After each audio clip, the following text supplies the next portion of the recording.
What's up, everybody? It's your favorite show, Get a Bucket. I'm your host, Trey, and as usual, I hope you're all having a wonderful, wonderful day. Now, today we're going to talk about some WNBA updates. But before we do that, please make sure to hit that like and subscribe button, comment, tell anyone about the show. Trying to get the ratings up a little bit, just a little bit. But like I said, we're going to talk about here some WNBA updates. All right, now, I think it's fair to say that we got to look at the standings, because that's gonna be how we looking currently, right? So we got here the Lynx number one, roof, the Liberty defending champs number two. They say first is the worst, second is the best. So if you believe that, Liberty, y'all on record, y'all on track. Atlanta Dream number three, Mercury number four, Fever Commissioner Cup champs number five, Aces number six, Storm number seven, and the Valkyries at number eight. Now, right here, if you look, you see a team highlighted. That's my Sparks. We're number nine. All right, but we right around the corner from reaching that playoffs race. You know what I'm saying? Then we outlasting the Mystics. They number 10, and then the Sky, Wings, and Sun round out the final three teams. Now, remember this listing, ladies and gentlemen, because it is going to be important. It is going to be important to note. Now, I will say this. I had some predictions going on at the beginning of the year, right? I did. Matter of fact, let's start it off with the Coach of the Year predictions. Now, let's pull up my stats now. Coach of the Year, and you see all my predictions, right? You see all my predictions so far. I had some reasons why, and I stated those. So if y'all want to listen to that episode, by all means, go ahead. But Coach of the Year, currently, I got Cheryl Reeve, ladies and gentlemen. I mean, I read off to y'all the standings, okay? The Lynx, they're number one in the WNBA, and it's by a wide margin. Okay, it's by a wide margin. The next team I stated was the Liberty. I think it's like a 5-game difference or something like that. It's kind of crazy. Now, I got some runner-ups. Okay, Karl Smesko off the Dream. You've been doing your thing, champ. Your team is number 3 right now, and y'all have been dealing with injuries. Plus, this is your first season together. So because of that, the Lynx were together last year, so they have the cohesion. It's just the disparity in which they're currently number 1. That's the reason why I got them higher than the Dream. But Karl has been doing his thing coaching wise. I cannot slight him. Also, Nate Tibbets off the Mercury. Your big 3 was not complete this entire year, and you were at the top of the league at one point in time.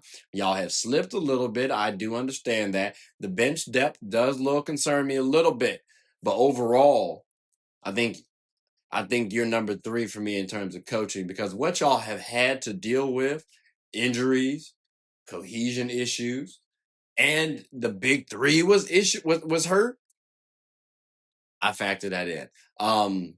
You also got to look at Sandy Brandello, Stephanie White.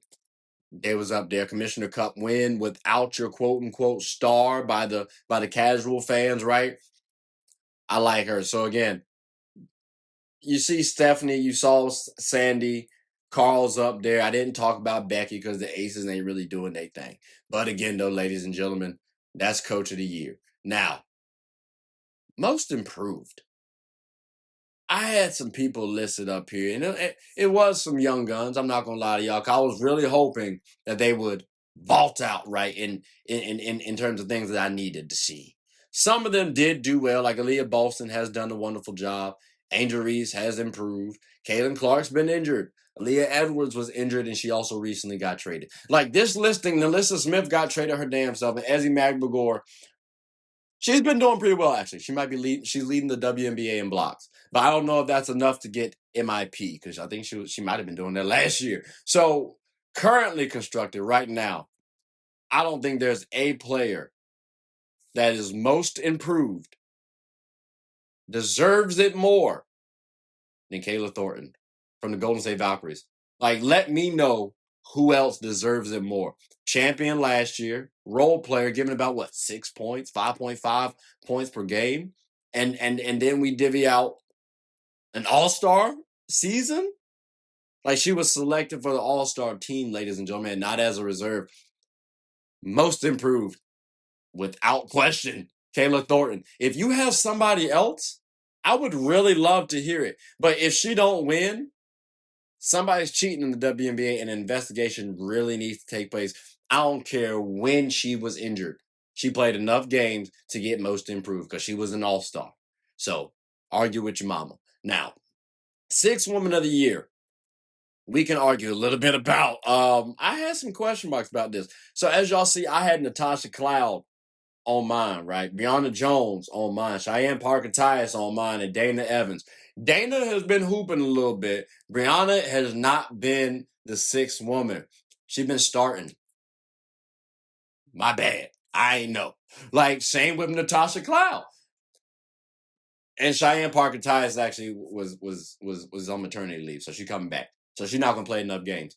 But the top 2 though, for me, damn, they starters. But they could have been bench players, no lie. And when their teams actually get healthy, well, at least the Liberty, Natasha could come off the bench. We'll see what happens. But in the meantime, my current 6th Woman of the Years. This one's interesting. I might have to have Naz Hillmon leading the helm, ladies and gentlemen, because the Atlanta Dream, like I said, have had injuries. She's played all the games, and she's performing quite well. 9.6 rebounds, 2 assists, 0.4 steals, 0.5 blocks on 48% from the field, 32 from the 3, 82 from the free throw line. That's not bad. That's not bad. So again, the Dream are 3rd, and they dealt with a lot of injuries. Naz Hillmon has helped them out tremendously. As a 6th woman, helped them out. So again, Naz Hillmon, that's my 6th Woman of the Year right now. But Sammy Whitcomb from the Mercury does have something to say, because I do hear you, you know what I'm saying? Like 10 points, 3 rebounds, 3 assists, 0.8 steals, 0.2 blocks on 39, 34, 84 splits. Now, here's the thing, though. She has started 18 games out of the 29 she's played, so she's going to have to come off the bench at some point in time a little bit more. But if that happens, she's going to have something to say. Same with Dana Evans, who, as y'all see, I do have on the screen still, right? She's just not given the production that I would have wanted. I would have wanted to see a little bit more production from her. But again, though, if we can get a little more uptick from her, and if the Aces can get up there a little bit in ranking, she may have a shot. Jessica Shepard, she has an advantage over Naz Hillmon right now because her team is currently number 1. And again, it's by a wide margin. So when we're looking at this, Jessica Shepard giving me 7.7 rebounds, 2 assists, 0.4 steals, and 0.1 blocks. Efficiency is not that good. I mean, field goal percentage, she's shooting 60. She's shooting better from the field than she is from the free throw line. Like that's she's not shooting that, and she's not shooting threes. So again, I do like her as a player, and the team help her out. But I would like to see Naz Hillmon win for 6th Woman of the Year if the season were to end today, if the Dreamer if the Dreamer made a top 3 seed. I would like to see Naz Hillmon get it over a Jessica Shepard. And then if Emma Meesman can come off the bench, someone like Emma, I think Natasha started way too many games. Emma's going to have to come off the bench for the Liberty, someone on Liberty to win it.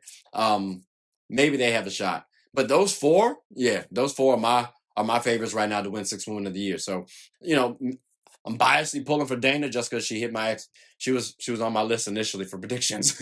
But let's see what happens. Rookie of the Year. This one's going to be easy peasy lemon squeezy, ladies and gentlemen. Paige Beckers. I told y'all before, I'm going to say it again. It's a cut and dry answer. She's the best rookie. She's one of the best players in the league right now. I said one of the best players. She was an all-star this year. I'm not saying top 10. We're not getting there yet. I'm saying one of the best players. So again, Paige Beckers, Rookie of the Year. Is it really up for discussion? Her competition was Sonia Citron and Kiki Iriefan, who they both were all-stars this year. It's just that it's levels to this. I'm sorry. So again, Paige, tip of the cap, and I'm pissed at the fact that my Sparks could not win number 1 draft pick last year. That's all I'm saying. Because we would have had Paige Beckers with Kia Jackson, Cameron Brink, Osre Stevens, and oh my gosh, Derek Hamby, bro. We would have been killing. That's all I'm saying. But speaking of killers, let's go ahead and move on up to the depoys, which y'all can see on the screen. I had Brittany Griner, Alyssa Thomas, and Napheesa Collier as my expectations for depoys. Well, ladies and gentlemen, I can confidently say only one of them messed up my expectations, daggone it. And the reason why I say that, my depoy right now is Napheesa Collier. She's top in defensive rating and win shares if you want to base it off stats, right? But the team, again, number one, they look like juggernauts when she's on the court. They still look good when she's off the court, but they really look solid when she's on the court. And she can guard 1 through 5 without question. So in terms of depoy, the reigning depoy, she got it. Now her competition is Alyssa Thomas and Asia Wilson. Alyssa Thomas, you can make the argument that Napheesa Collier has 3 other players that are in the top 10 defensive rating, right? So if you look at it from that perspective and coming at it from an analytical standpoint, okay, cool. Alyssa Thomas might be more of a defensive anchor than Napheesa Collier. I hear that. Satu's the only other player on the Mercury in the top 10 for defensive rating. So cool. You got 3 for Fee, 1 for Alyssa Thomas. I've made that case for Fee for MVP. So I hear for Alyssa Thomas. When I look at Fee, though, there's a little bit of a distinction. Like, Alyssa Thomas can guard the 1s and 2s, but I think Fee guards the perimeter a little bit better personally. Alyssa Thomas can guard 1 through 5 as well, but in terms of fluidity, I think I give the nod to Fee just a little bit more. But again, though, you want to base it off of teammates, I do hear you for Alyssa Thomas. And then, well, Asia Wilson, she has no other teammate in the top 20 defensive win shares. And her team ranking hurts, plus your team's past success. So while your teammates currently might not be defensively what they might have been in the past kind of hurts you a little bit, Asia. But again, ladies and gentlemen, if you feel like she's depoy, I hear that argument too because of the others supporting cast. Just remember, though, the others are pretty damn good themselves. So again, those are my 3 for depoy. But I mean, I'm definitely curious what y'all thinking about it. But we got to talk about here MVP, right? MVP.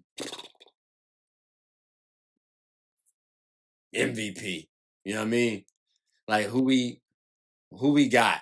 Who we got, ladies and gentlemen?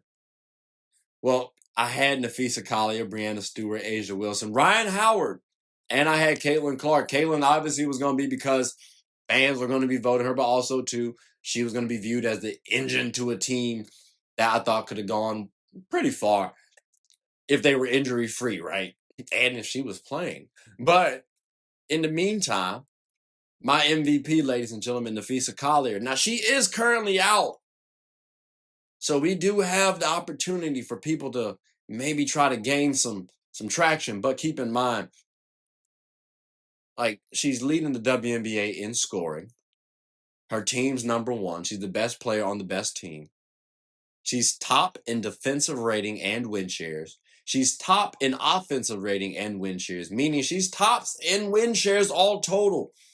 Like, that's kind of crazy. We don't see that happen too often, ladies and gentlemen. So when we talk about value, really tough to argue who more valuable than Napheesa Collier for the 2025 WNBA season. Now, to be fair, Alyssa Thomas does make quite an argument, the triple-double queen for the WNBA. You know what I'm saying? Like, you talk about where they're positioned, and you got to factor in that her team has been injured. Fee's team has not been injured, by the way. Kayla McBride, I think, was injured for a little bit, but has still played enough games to be selected for the All-Star team. So they have not really been injured like that. So maybe you want to argue that case, right? How about Alicia Gray? Because, again, her stars have been out. Hell, Ryan Howard's played like half the season. So, I mean, she didn't even get to the All-Star game. Like, come on now. And they still top 3? Alicia Gray might be more valuable to her team than Napheesa Collier is. Because again, the injuries. So I'll hear Alicia Gray for MVP because again, her team been injured. But when we talk about fee across the board, God, phew, phew. I mean, don't get me wrong. Alicia Gray been hooping now. Alicia Gray can get a bucket. She been carrying the team, helping out. Brianna Jones been hooping too. But I think Alicia Gray is, I think it's safe to say, easily the number one. But Fee is a different breed. She's definitely a different breed. But I am curious though. I'm wilding on this whole MVP thing. Y'all let me know. But ladies and gentlemen, we also got to talk about, because we've talked about all the WNBA awards thus far. So we're gonna see what happens when the awards come out. I want to focus on though the big three. The WNBA's big three, ladies and gentlemen, consist of A'ja Wilson, Napheesa Collier, and Breanna Stewart. But there's got to be a ranking with it. There's got to be a ranking with this now, ladies and gentlemen. And I think there might be, at least for the 2025 season. We'll see what happens next season. We'll see. But in the meantime, yeah, Fee got number one. Yeah, Napheesa Collier is number one in the WNBA. There's some pressure. There's some expectations with that. She was in the finals, right? If she gets back to the finals and wins it too, that definitely solidifies it without question. There's no argument. If she doesn't win it, especially if she gets out early, I can hear why other people might say the other two. But again, Napheesa Collier, number one, without question. Now, 2 and 3, it does get a little tricky for me right now. I have Breanna Stewart number 2. But keep in mind, A'ja Wilson is arguably the reason why the Aces are in playoff contention. Jackie Young been playing well too, but like it's looking a little tough over there in the Aces world. Like to the point where Kelsey Plum is looking a lot better right now. I promise y'all, because they're not doing this hot. And the Aces were what, a 4th seed last year, champions the seasons before, and Kelsey Plum is the main subtraction. Oh. So again, I'm looking at Breanna Stewart right now at number 2, but I might take A'ja Wilson as number 2 as well. But Breanna Stewart for me is number 2 because when I look at Breanna Stewart, she still is one of the better players from a scoring perspective, from a rebounding perspective, from a playmaking perspective, from a defense perspective. She's not a slouch. And then when we talk about efficiency, she's still one of the more efficient players in the game. She's had a little bit of a slippage. I guess I will give people that. But overall, you got to look at the amount of focus she does draw. So I do expect somewhat of a dip, even though I do expect her to still remain efficient. I have called her the Kevin Durant of the WNBA, right?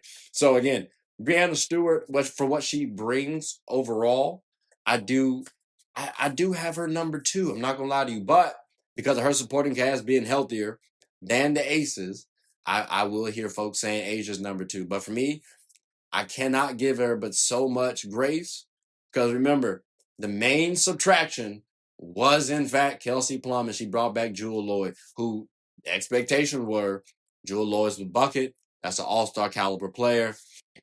Supposed to make it work. We got to see if it's Jewell Loyd or if there's a team cohesion issue. We'll figure it out. But A'ja giving you 30 points, 20 rebounds. It don't seem like it's her. But it is kind of tough for me to put her at number 3 right now on the big 3 list. But again, ladies and gentlemen, we're talking about the big 3 out of all the WNBA. That's what we're talking about. All right. But these women do have some pressure on them because we do have playoffs coming up. So again, ladies and gentlemen, this big 3, they're going to have to show up and show out because, well, if they can't, it's going to be a little tricky. Now, I mentioned playoffs. As y'all can see, Valkyries are currently at that 8th spot. My Sparks, we're 0.5 games away. We're 0.5 games away from getting to the playoffs. We should be able to make it to the playoffs, ladies and gentlemen. And as y'all can see, the Lynx are far ahead of everybody else. So we might have to play the Lynx game like round 1. And that could get ugly because they got all the pieces to beat our ass. So that would be a little tough. But there is a little pressure on the Lynx because, again, if they lose early, y'all see where they are record-wise. I mean, bro, there's a mean gap between them and everybody else. So you can't lose early. and you already got to the final. So with me saying you have the best player, y'all have so many defensive players on the team in the top 10, y'all have to get, I honestly want to say, back to the finals. Like, if y'all can't,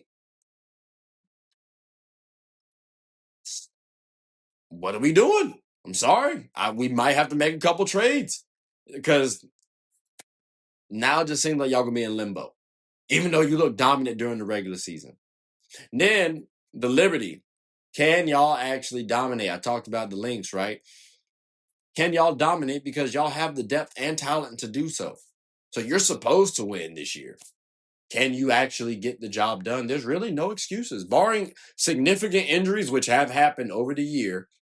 Y'all have enough talent and WNBA experience per player to gel when the time comes. So again, can y'all in fact dominate and you go 10 women deep? No excuses. None whatsoever. So the defending champs should be able to run it back. The Mercury, do you have enough consistent scoring? Big three, y'all cool. The supporting cast, still want to figure it out, and we're not going to be able to until we get to playoffs. That's where the bread of the butter, that's when the bread and butter is going to be. So I'm looking forward to seeing if the Mercury are going to have enough scoring option. They have enough defense. We know that. Do they have enough offense? Will they have enough people to get a bucket when the time comes? Because 3 people usually is not going to be enough to carry you over the hump. Just saying. The Dream. Are y'all going to be healthy? I said Ryan Howard already out, and she's been out for a little second. Brittany Griner, you know what I'm saying? Can you come back healthy? Like, is there too much usage on Alicia Gray? That's what I'm trying to figure out. And will y'all have enough cohesion? Because, again, this is y'all first season. That's what we need to figure out. But that's what I'm figuring out. That's really my biggest thing for the Dream. Outside of that, they can be contenders, ladies and gentlemen. Like, there's a world where they win it. I'm not going to lie to you. But there are some question marks, and it's surrounding health. So we got to put a pin in that.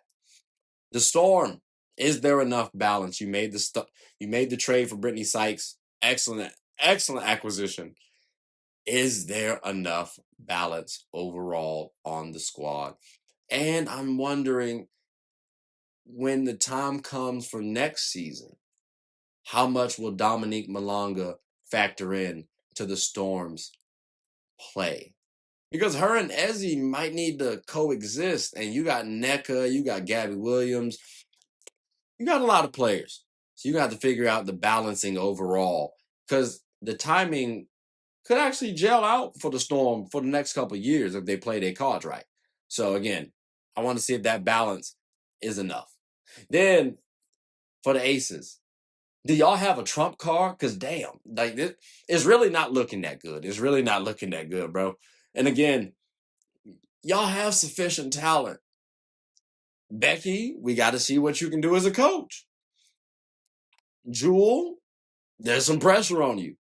Asia, I think you get a pass, but next season there might be some pressure on you again. Because if it's back-to-back years, hey, have y'all lost y'all swag? Do y'all need to make some changes overall? Does Asia need to leave? Let's figure that out. But again, there's some pressure there. The Fever. When will Caitlin Clark be available? And after a certain point in time, is it ideal for her to come back? They won the Commissioner Cup champ. Remember, Natasha Howard won Finals MVP. Aaliyah Boston has been their best player. Kelsey Mitchell is considered the toughest player to guard by a lot of players. Should we mess up the cohesion of the Fever? Because when you insert a player like Caitlin Clark, she does have to kind of orchestrate the offense. She can't play off ball like that. So again, although I think she could in theory, her play style, what everybody want to see, yeah, she kind of has to have the ball in her hands. Does that mess up the flow that the Fever have actually established to win the Commissioner Cup champ? We'll figure it out. And like I said, the Valkyries, can they actually make it? But more importantly, can my Sparks outlast the Valkyrie and Mystics? That's really up for debate. Because like I did see us do well against the Mystics live. All right, we were down by 10, came back. Like we go down early and then fight back. Can we get rid of that, Sparks, please? Like, can we just stay up the whole time, wire to wire? I'd appreciate it. Because, damn, I get tired of seeing, like, us down and having to claw all the way back. I appreciate us fighting back. Don't get me wrong. But that's the playoff race right now. That's what it's looking like, ladies and gentlemen. And keep in mind, it's crazy because I really wrote this list about 2-3 weeks ago. So not much has changed from the playoff race. So, again, I mean, that's what it is. And ideally, if we could do this playoff wish list, I would like to see Lynx versus Sparks. Because I would like for us to get some competition for the future. We need to see where we rank, so that way we can start training in the off season. I would love to see. I said Liberty versus Fever, but I kind of want to see Mercury versus Fever. I do, but that's only if Caitlin Clark is playing. If not, then I'll go Liberty versus Fever, Dream versus Mercury, because I want to see Brittany Griner return back home. Maybe she amps up her play, and then you got the Storm versus the Aces, or you can switch the Lynx and Aces and Storm and Sparks, because again, NECA was on my Sparks, so was Brittany Sykes. Nice little back and forth. I would appreciate it. Plus, we do have history with the trades. I've talked about that on the show before. I would like to see that. But again, ladies and gentlemen, those are my wish lists that y'all heard. So again, I think we about covered all the updates that we got. So I think that about does it for the show, ladies and gentlemen. But I want to hear from y'all. Are there any updates that I missed? Is there anything that y'all want to talk about? How do y'all feel about the season awards? What about the big three? Is my ranking off? I'd love to hear that. And then my playoff race. Did I mess up anything? Anybody? Anybody at all? Y'all let me know. But, ladies and gentlemen, I hope y'all continue to watch the WNBA and support it, as well as continue to support my show. So, again, my name is Trey. I am the host of Get a Bucket. Please make sure to like, subscribe, comment, tell anyone about my show. Hope you all are having a good one. Take care.